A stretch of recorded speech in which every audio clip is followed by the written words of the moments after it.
एकदा पार्वतीने परमेश्वर शिवशंकरांना विचारले, असे कोणते श्रेष्ठ तसे सरळ व्रत पूजन आहे, ज्यामुळे मृत्यूलोकातील प्राण्यांना तुमची कृपा प्राप्त होईल. शंकराने पार्वतीला शिवरात्रीच्या व्रताची कथा सांगितली. एका गावात एक शिकारी राहत होता. मुक्या जनावरांची हत्या करून तो आपल्या कुटुंबाचे पालनपोषण करत असे. तो सावकारांचा कर्जदार होता. त्याने त्याचे कर्ज वेळेवर चुकवले नव्हते. त्यामुळे संतापून सावकाराने शिकाऱ्याला शिवमठात कैदी बनवले. योगायोगाने त्या दिवशी शिवरात्र होती. शिकारी ध्यानमग्न होऊन शिवासंबंधित धार्मिक गोष्टी ऐकत राहिला. चतुर्दशीला त्याने शिवरात्रीची कथाही ऐकली. सायंकाळी सावकाराने त्याला जवळ बोलून कर्ज फेडण्याविषयी विचारले. शिकारी दुसऱ्या दिवशी कर्ज फेडेन असे वचन देऊन कैदेतून सुटला. आपल्या या दिनचर्येप्रमाणे तो जंगलात शिकारीसाठी निघाला. पण दिवसभर कैदेत राहिल्यामुळे तो तहान भुकेने व्याकुळ झाला होता. शिकार करण्यासाठी तो तलावाकाठच्या बेलपत्राच्या झाडावर मंचान बांधू लागला. बेल वृक्षाच्या खाली बेलपत्रांनी झाकले गेलेले शिवलिंग होते. शिकाऱ्याला मात्र ते माहिती नव्हते. मंचान बनवताना त्याने ज्या फांद्या तोडल्या त्या योगायोगाने शिवलिंगावर पडल्या. या प्रकारे दिवसभर उपासी असलेल्या शिकाऱ्याचेही व्रत झाले आणि त्याच्या गर्वी शिवलिंगावर बेलपत्रही वाहिले गेले.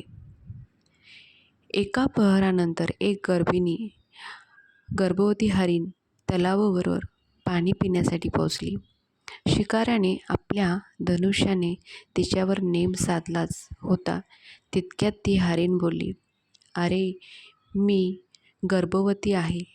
तू एकाच वेळी 2 जीवाची हत्या करशील हे योग्य नाही. मी आपल्या पिल्लांना जन्म देऊन लवकरच तुझ्या समोर येईल, तेव्हा तू मला मार. शिकाऱ्याने धनुष्य बाजूला ठेवले आणि हरीण झाडाआड लुप्त झाली. काही वेळाने दुसरी हरीण तेथून निघाली. शिकाऱ्याच्या आनंदाला पारा उरला नाही. त्याने तिच्यावर नेम साधला.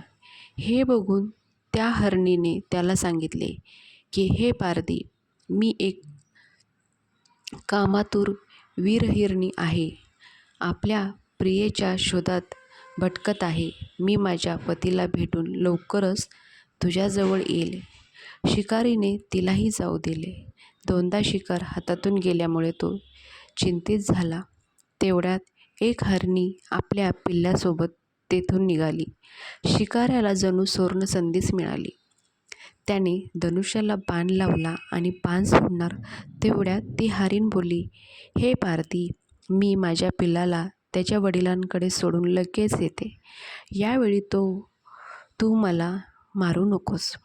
शिकारी हसला आणि म्हणाला, समोर आलेली शिकार सोडून द्यायला मी काही मूर्ख नाही. याआधी मी 2दा शिकार गमावली आहे. माझी मुले तहान भुकेने व्याकुळ झाले असतील.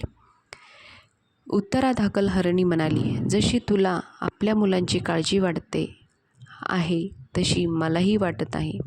त्यामुळे मी फक्त काही काळ तुझ्याकडून जीवनदान मागत आहे. माझ्यावर विश्वास ठेव, मी लगेच परत येईल. हरणीचा तो व्याकुळ स्वर ऐकून शिकाऱ्याला तिची दया आली. त्याने तिला जाऊ दिले.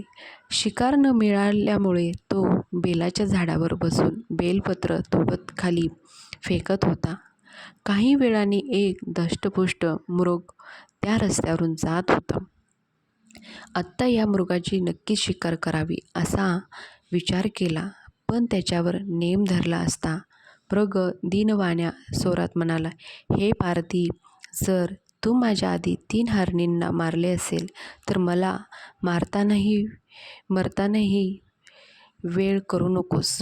म्हणजे त्यांच्या वियोगात मला एकही क्षणाचे दुःख सहन करावे लागणार नाही. मी त्यांचा पती आहे आणि जर तू त्यांना जीवनदान दिले असशील तर मला काही क्षणासाठी जीवनदान देण्याची कृपा कर मला. मी त्यांना भेटून तुझ्यासमोर हजर होईल. मृगाचे बोलणे ऐकून शिकाऱ्याच्या डोळ्यासमोर संपूर्ण रात्रीची घटनाचक्र आले. त्याने सर्व कथा मृगाला ऐकविली. तेव्हा मृगाने सांगितले, माझ्या तिन्ही पत्नी येथून वचनबद्ध होऊन गेल्या आहेत. मात्र त्या माझ्या मृत्यूनंतर आपल्या धर्माचे पालन करू शकणार नाहीत. त्यामुळे तू मला आत्ता जाऊ दे. मी त्यांच्यासमवेत तुझ्यासमोर हजर होतो. उपवास, रात्रीचे जागरण तसेच शिवलिंगावर बेलपत्र चढविल्यामुळे शिकारीचा हिंसक हृदयाचे निर्मळ हृदयात परिवर्तन झाले होते. धनुष्य त्याच्या हातातून निसटले. शिवाने त्याच्या हृदयात बदल घडून आणला. त्याला आपल्या भूतकाळातील कर्माचा पश्चाताप झाला. थोड्याच वेळात मृग सहपरिवार शिकाऱ्यासमोर आला. या प्राण्यामधील प्रेम पाहून शिकाऱ्याच्या डोळ्यातून अश्रू व्हायला लागले. शिकाऱ्याने त्याला न मारता आपणही मुक्या प्राण्यांची हिंसा न करण्याचे ठरवले. देवलोकात समंत देव ही घटना बघत होते. घटनेची परिणिती झाल्याबरोबर देवी देवतांनी फुलांचा वर्षाव केला. तेव्हा शिकारी तसे मृग परिवाराला मोक्ष प्राप्ती मिळाली.